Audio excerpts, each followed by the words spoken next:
Well, here we go, back in the Busted Knuckle garage, and I haven't put anything up in a long time, in quite a while. Been very busy, got a lot of stuff done. I'm gonna have to take some of the shots in my office in the house, so I can show you just what we have done in there. A few mishaps as per usual, and but things are going not too bad. At the moment, I'll just turn around on this one. At the moment, gluing up new sides, the ribs for the made in Nunavut violin. A lot better job. Still made a few mistakes here, but I don't have the right materials, so I used some pretty good hardwood for the corners, and the problem is it doesn't really like chisels. It breaks and does funny things, and it doesn't even really like sanding either. It's a little too brittle, but I think it'll make sound good, so that's the main thing. But just having to work through those. Silly little mistake here. Hit this with the handsaw by accident when I was cutting the things, so I'm going to have to patch that a little bit. It may actually disappear when I put the rest of the ribbing on, which is what I've got all pegged down at the moment. Okay, here's the bottom. I've got it shaped pretty nicely. I think it needs to come down quite a lot actually, because that's the 5mm line that you can see there scribed in. So it's got to come down to that. And I've got some of the bottom dished out. But due to the fact that my caliper didn't come in and it was lost at the post office, I'm kind of stuck for the time being. So I'm waiting for another caliper to come in, hopefully in time soon. The top, nothing much has happened there.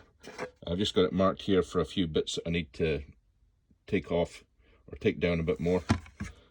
It's dished out too. Again, caliper's going to help to find out just how deep I am and what I'm doing. I've still a long way to go. Still got a long way to go. So lots of planing, lots of sanding, lots of scraping, and that's something we'll move on to next. Okay, not a huge amount of scrapers there, but enough to do the job. I've got 3 small scrapers and 3 larger scrapers. The gooseneck scraper here, of course, for doing the shapes, and a good old straight one. And then this with a couple of different ends for curves. And then the small ones, again, curves. And then a little round one. And this is one of my own, just made up a saw blade. Now, the big trick to this was the mastering the art of sharpening the scraper. And here is the secret weapon in the whole thing: a really good high-speed steel burnisher. And I've actually got a few of these tools floating around. I've got some wood lathe stuff made by Crown Tools, and they are absolutely excellent. I am just in love with this thing. I took it to one of the scrapers today, and it just brought it up absolutely perfectly. Created the perfect hook on the edge, and there was me scraping shavings and not scraping dust. It was great. Here's the disaster of the broken fiddle. It was actually a fiddle all in one piece, and it went through the postal services, and it's seen better days. At the moment we're in negotiations with eBay to see what the story is. I don't know if I should just suck it up and cut my losses and just try and fix it and have fun with it. I did tell him that, but I said, like, originally it was going to be quite a quick turnaround, and I was going to have a working fiddle, and that was the whole idea. I didn't realize it was going to be, there's probably a good month's work in this. By the time I get everything straightened out, glue it, I've got the split off the top, the neck was snapped off. I mean, it's pretty brutal, and it's going to need a new fingerboard, which I could have probably left on. It's not an ebony fingerboard, but I mean, I can replace that too. Anyway, it's a bit more than I'd intended to have to work on, but would see. It would really test my skills to try and put that together. And I have this magic tool here, which is the clamp to try and help do that. I've got to make a copy of this and try and make a few different clamps for bridging across to pull things together. This, my apologies, but this is the little bona fide workbench, especially for the violins. It could be a wee bit more stable. I've screwed one end to the floor, and I think I actually need to go and make blocks and tighten the whole thing up, because when I was sawing, the table was shaking and tools were falling off and all sorts of things were happening. But it's great to have a really good light over the top of you, especially with my failing eyesight. And when I can't find my glasses, which was one of the issues today in the shed, I don't know what I did with them. So we'll see. Okay, here's a couple of the other projects. One there is, it's pretty much ready to go. Put a neck on it and an end stop, and it's bridge and strings. The other one is a 3/4 that I'm needing a top for, so I think I'm going to end up just having to cut a top out of spruce and make one for it, and then glue it on. That'll be interesting. That'll certainly be a challenge, and again, making one that actually fits that little fiddle will be a lot of fun. The main issue these days is trying to keep bench space clear. I have a big tidy up and get everything sorted, and then you start doing something and the bench looks like a bomb's hit it, and you're back to scratch and you don't have any space to lay anything. It's been nice to have everything mechanical out of the workshop and actually make it into a wood shop. Has been quite pleasant. Nice to come out here. I find that come out here and time just disappears, absolutely disappears. It's slightly scary. It's sort of like the Doctor Who's TARDIS, you know. Come in here and it was 2022 and go out the door and it's 2035, you know. Maybe that's a little extreme, but it feels like time passes so fast in here. I forget meals, I forget coffee, I forget drinks, I forget everything. Like I just become engrossed, and I go from one job to another, and so many of the jobs are you have to leave time between them because you've glued something that needs to set, or so then you can start and carving something, and you go and carve something until you get to a point where you can't carve anymore because you need something. So you know, then you're on to, you know, I'll vacuum up and clean up for a little while, and or the next thing is sharpening these little babies here, getting in and trying to get them so they're absolutely razor sharp, and shaving off wood exactly as you want it to do, and then you know, setting up a bridge, and then on occasions just having to read about how to do the ins and outs of it, you know. So cutting out little templates, making templates, never ending. So really enjoying it, having a lot of fun, and then also sometimes just physically making parts like end plugs and stuff like that. I can turn them on the lathe, and I try to do it with something special woods, maybe ivory if I can get hold of it. Ivory's been a problem recently. A lot of my ivory's kind of cracked, so when I get through the ivory, disappointingly, you've got this thing almost made, and then suddenly it just disintegrates into dust because you didn't see the cracks that were inside the piece of ivory. But the whole idea of the ivory is that I want to denote the violins that I'm turning out here as unique with a northern touch. They probably won't be able to travel across continents because of the ivory, but certainly within Canada or Nunavut or even hopefully down to Iqaluit if people are interested. It'll give somebody a little bit of something that's unique and has a little taste of Nunavut and Pangnirtung in it. Well, that's about it for the time being. I'm going to head into the house now, and I'll show you what we've got in the way of violins in there. I'll go and de-dust myself a little bit, and before I head in, and because I think it's around about lunchtime, 25 past 12, so we're not too bad. I haven't completely lost lunch altogether. So that's the story as it goes at the moment. That's how it is. I haven't got back to the bagpipes at all. I'm beginning to wonder if I bit off more than I could chew with that project.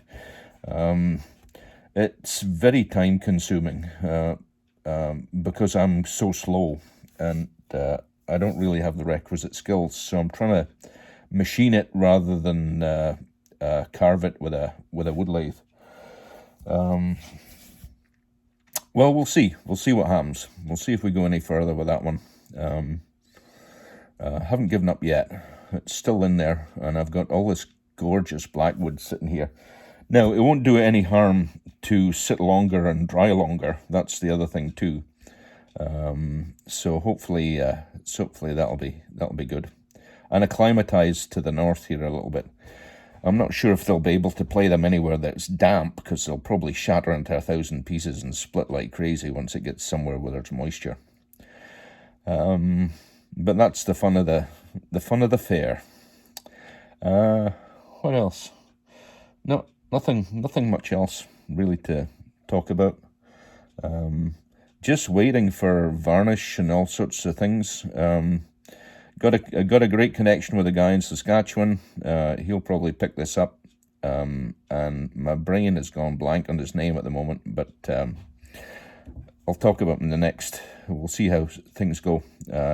He has a violin shop there and plays. Keen mandolin guy as well, so right up my street. And trying to get some specialty stuff for him, from him to finish off this handmade violin. I want it to be really special. I want it to be unique, and it's also my first violin. So I'm trying to stay slowed down, and so I don't make mistakes. I've made a few because I am overall quite impatient with things. I come by it honestly, I think, but I do have this problem of being impatient and jumping ahead without testing things. But I did that today, and I tested some stuff, and I thought I might be able to do stuff, and I discovered that I couldn't on the practice piece, and so I didn't, and I didn't make the dreadful mistake. But I did manage to make a mistake when sewing the blocks, and hit the side ribs, just being too bloody rough. That's the problem. Well, okay, off into the house, and we'll have a look at the violins in there. Okay, so here we are in the in my little office, and I'll just turn this around and we'll talk through some of the violins that we've got. Number one is the fancy necked violin. It's come around really nicely. As I say, I'm just waiting for varnish here. I really just got to varnish up everything and give it a rub down, and then we're talking bridge and strings. Fit up some pegs for it. I painted the head so it had eyes and teeth and a tongue, and I have some little rubies that I want to embed in the eyes, and that'll be part of the customization. Again, ivory nut and ivory tail post, nice inlaid fingerboard. So I'm very happy with this one. The ribs weren't the greatest, but you know, they're not too bad. I think we'll manage to tidy them up and finish things off as the varnish goes on. I think it'll improve as we get the shellac on. But it should be a working violin, and I hope shouldn't sound too bad. It's got a beautiful old maple back on it. Really is nice. Similarly here, the old German made Stradivarius copy. Again, it got a new neck because the neck was broken on it. Sunburst everything looks a little rough in it because it doesn't have any varnish, which really brings everything out. But the top got 2 coats before I ran out. So again, just working away, biding time, treading water, waiting to get this one done. And then this one was a little surprise, came in really good condition. So basically just took some warm water and soap to it, cleaned it up. Nice little violin. Not a bad back on it. Like, it's maple, but not overly curled but you know, it's not bad. Like, it's not bad. And the one about this one is it's double purfled, and I think that's just really cool. So somebody took a lot of time to make this. So this is a really classy little violin. And as you can see on the back, if I can get it here, where are we? There we go. Maghini copy. It's Czech made. Again, the Czech violins are good violins. There's nothing wrong with them. Good quality, well made. A lot of care and attention put into them. So I fixed a couple of cracks on the surface. I could fill these and recover them, but we'll see. Again, I really need somebody to come and test it. That's the thing. I want to hear it. I managed to break a string yesterday. It went with a prang. It must have had a kink in it or something, because there's not that much tension on them to break them. But I think I may have cut the bridge a little too thin, and the bridge is I think the strings are creeping on the bridge, sinking in, and therefore they're losing their tune as they slowly cut the bridge up.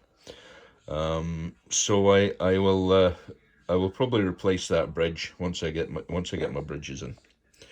But that was a good practice for me to do bridge setup, string setup, do some measurements to get the bridge in the right place, and really find out how all that worked.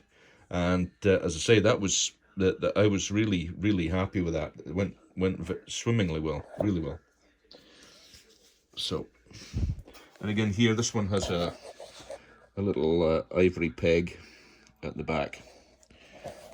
Again, just to make it that little bit more customized. Okay, folks, that's about it. I'm going to go and have some lunch, a cup of tea, and that should be, I'm hoping that the plane, there's a couple of planes in over the weekend, there'll be a plane this morning. Always have my fingers crossed that there's stuff that's making it here within a decent time. Doesn't always work that way though, that's the problem. Anyway, take care folks, and I've been thinking it's probably time to do something chanter or bagpipe related too at some point.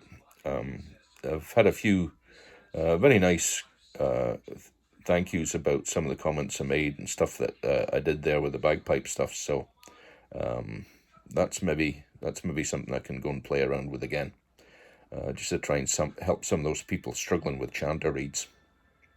Okay, that's all the best. Take care.